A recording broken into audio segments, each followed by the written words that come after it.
संगीत सीखने का दबाव नहीं डाला, यह सब अपने आप ही हुआ।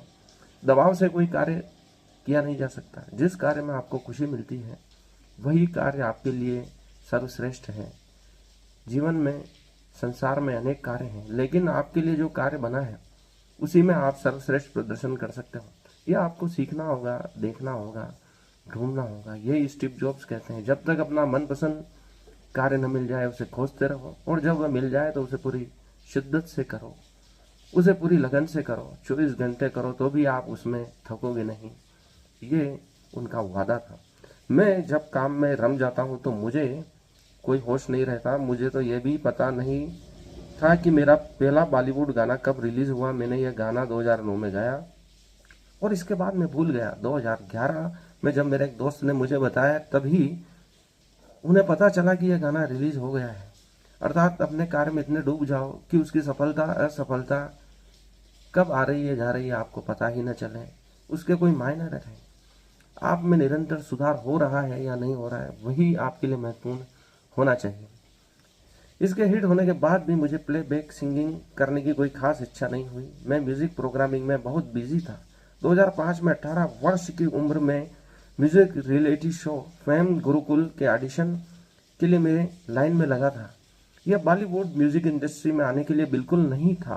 मैं सिर्फ यह देखना चाहता था कि मैं कहाँ खड़ा हूँ। जब तक आप दूसरों से प्रतियोगिता नहीं करेंगे तब तक आपको यह पता नहीं चलेगा कि आपका स्तर क्या है। मैंने बहुत संघर्ष किया है, लेकिन मेरे संघर्ष में कोई खास अलग बात नहीं है।